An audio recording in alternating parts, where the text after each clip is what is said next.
Welcome back to PHIL 2103, Introduction to Philosophy and Ethics. Now, this week we are discussing the utility of whether or not God exists, and we're looking at some arguments that are positioned for classical theism. That is the answer that yes, God does exist.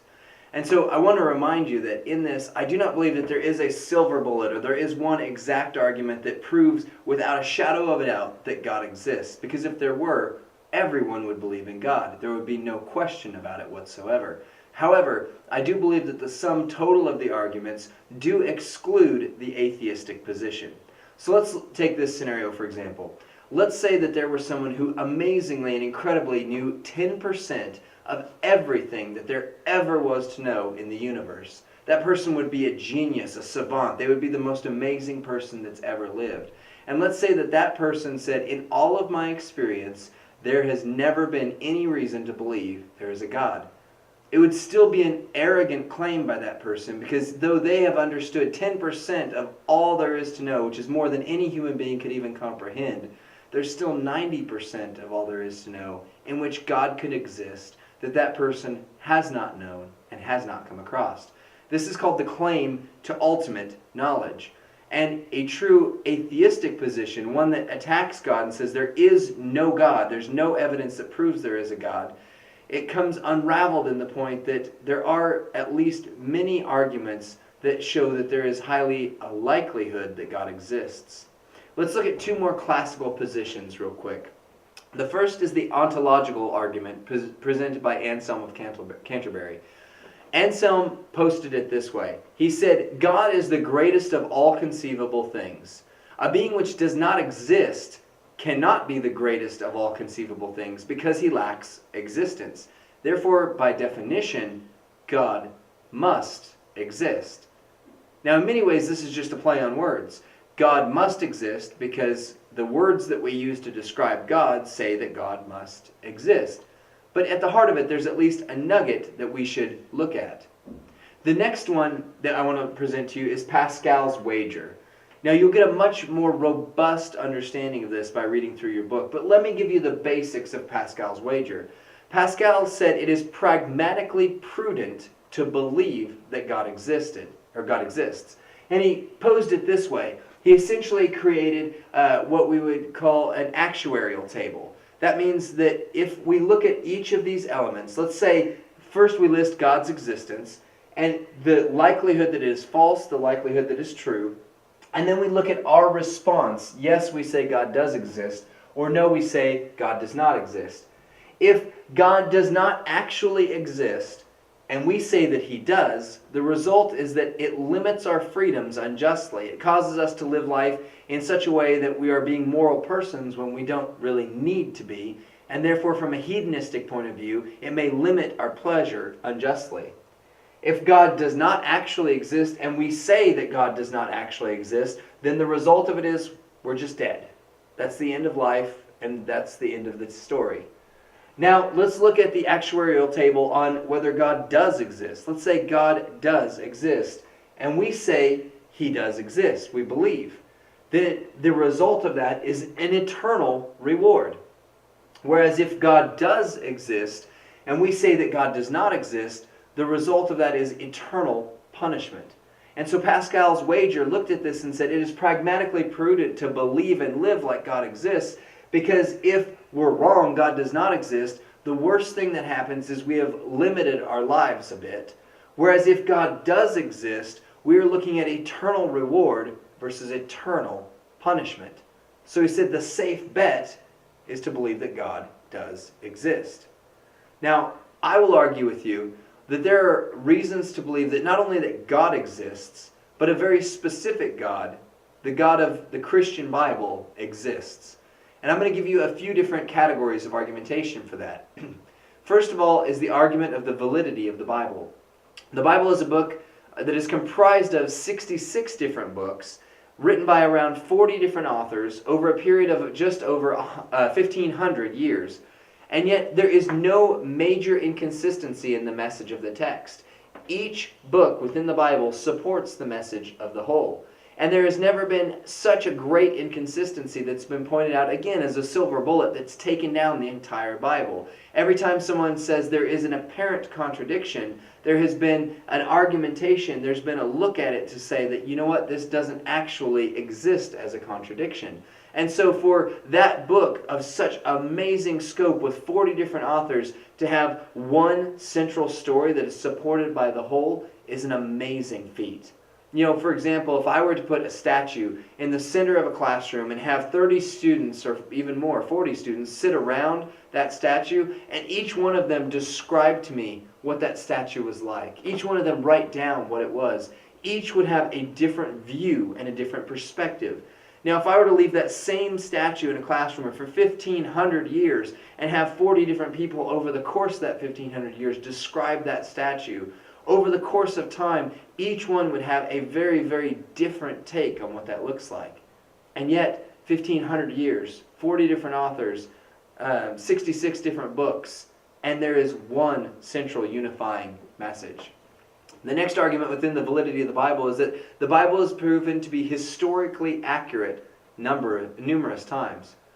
We've had statements made in the Bible about certain governors who existed during a certain time, and mainstream archaeology has said, oh, that person did not exist, or they weren't governor during that time frame. And yet, years later, as we look back on the evidence, or as we discover new things, we find that the Bible has been 100% accurate historically every time. Again, there's never been a silver bullet that's taken down the reliability of the Bible. In fact, every time we study it historically, we find it to be more and more accurate. The Bible has also been tested by many of the greatest thinkers in all of the world. It has been put to the test by atheists with such mental and cognitive capabilities that you or I would be dwarfed by their powers. And yet, the Bible has never been taken down. It has stood the test of time. In fact, many of those great thinkers who have stood against the Bible and tried to disprove it end up becoming Christians. C.S. Lewis famously said that he was dragged kicking and screaming into Christianity. Not that he wanted to become a Christian, but the arguments, the proof was simply there. Others, like Josh McDowell and Patrick Glenn, have taken the Bible and tested it scientifically, and in such found enough evidence to believe that there is proof that Jesus is the God he said he was. Next, there are more than 24,000 partial or complete manuscript copies of the New Testament. And there's also over 86,000 quotations found in lectionaries, which would be like early church literature. Compare that to great works by philosophers such as Plato, or Homer and Napoleon, some of the greatest writings that we have of our time, where we base the entire understanding of societies in the past on these pieces of literature. And yet we have one or two extant copies. Whereas of the New Testament, we have literally thousands of pieces and complete works. When comparing the biblical text of today to those earliest works that we have, which is the Qumran scrolls, there are very few variants in the text. That is, the Bible of today can be 99% reliably traced back to the original writings and can be reconstructed with certainty. The Dead Sea Scrolls found at Qumran date back also to around 150 A.D., whereas the gap between the original writings, when we believe that they were first written, which the latest being around the year 90, to 150 A.D., is within one generation. Whereas the earliest versions of Plato and Homer have somewhere around 1,000 to 1,300 years between when we believe they were written and when the earliest copies exist. That doesn't automatically prove that there is a God and that he wrote this specific Bible. But it certainly leads us to believe that there has never been a book like this, and that whatever it speaks to must have some authority that is even far greater than that of some of our most amazing thinkers. So from the Bible, we move to the argument of Jesus himself. Neither the Bible nor Jesus attempts to prove the existence of God. They merely assume it. Jesus Christ is the most attested to life in the history of humanity. We have more reason to believe that a historical figure named Jesus believed than any other living person even today. We have more reliable historical data from a various set of viewpoints that prove that Jesus lived. And yet the early gospel, this book that was transmitted from God's hands into ours, was carried by women. in a culture where women's testimony were not even admissible in court. If you were to concoct a story and try and get it out into the world, the last thing you would do in that day in society would be to give it to a woman, because she was considered to be a piece of property, not even a truly fully functional human being in many sense of the word. And then the Bible was written within a generation of Jesus' life, when eyewitnesses could have easily disproven any inaccuracies that were shown there. Even though things like Facebook and Twitter didn't exist back in that day, they were a much more unified society than we give credit for. Oral traditions and oral stories were carried down, but they were done in such a way that everyone could view them and say, you know what, I was there. That's not the way this happened. And in that society where everyone would have been talking about such an amazing event, no one has contradicted and said this did not happen as it did. 1 Corinthians 15, 1 through 8 says that over 500 people were eyewitnesses to Jesus' resurrection. And this happened in and around Jerusalem, in a day and age where if his disciples had been making this up, if Paul had been making this up, it would have been easily disproven. Just like today, if I said, you know what, right now I am wearing a yellow shirt, and I posted that on Twitter while I'm making this video, and then you would go back and watch this video and say, he's not wearing a yellow shirt. I have the evidence right there. And it would be easily struck down and disproven through our social media system. The same would have been the case there. If they were trying to make something up, chances are they would have tried to start miles and miles away from where it originally happened. And instead, this was given in the exact same location. In addition to this, all of Jesus' disciples, with the exception of John, were martyred. Some horrifically. We have tales and histories that lead us to believe that certain disciples, like Peter, were crucified upside down. Some were beheaded or run through. And there's even some early writings that would lead us to believe that some of the disciples were stuck into a tree trunk and slowly sawn in half, with the promise that if they would simply recant and say that it was all a falsehood, it was all a fairy tale, that they would be let live. And yet 11 of the 12 disciples were martyred. And then there's John, who wasn't martyred, but he was boiled in oil in the same thing going on. If you recant, we will let this go. There were over 300 prophecies related to the Jewish Messiah, many of which would not be able to be controllable at all. They would be outside of human commands. And yet Jesus fulfilled a large majority of these prophecies in the Bible related to this Messiah, with the remaining prophecies yet to be fulfilled, as we understand it, upon his return. C.S. Lewis looked at Jesus and looked at the witness of Christ, and he said this. He said, Jesus cannot be considered merely a good teacher. He said that Jesus was God. Jesus himself claimed to be God, and such a claim leaves us with only three options. Either he's a liar, who's claiming to be God, who knows he's not, and a liar of such could not be trusted.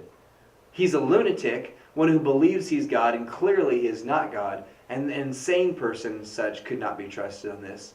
Or he's exactly who he said he is. He is God, just like he said. It's popular in today's society to say that Jesus was merely a good moral teacher. But based on C.S. Lewis's requirements, we cannot say that Jesus was a good moral teacher if he was wrong about who he said he was. He made bold claims to be not only the Son of God, but God himself. So let's talk about the atheist's dilemma. I mentioned at the start of this lecture that it is as difficult to say that God absolutely does not exist as anything else. Agnosticism, at least, which allows for the possibility of God, is a viable position. But saying that there is no God goes against too much historical evidence. It takes just as much faith to believe that there is no God as to believe that God exists. And so atheism and theism are both faith-based positions. Dr. Cliff Sanders, the chair of biblical studies here at Mid-America Christian University, has said, in order to stop believing in God, I would have to commit intellectual suicide. And so I want you to take these arguments. Again, no single one is a silver bullet, but examine them, question them, test them for yourself. And if you are one who believes there is no God, I can have no greater claim, no greater challenge to you than to say, prove it. Because many of the greatest thinkers throughout the history of the world have tried to do so. And many of them have ended up becoming Bible-believing Christians.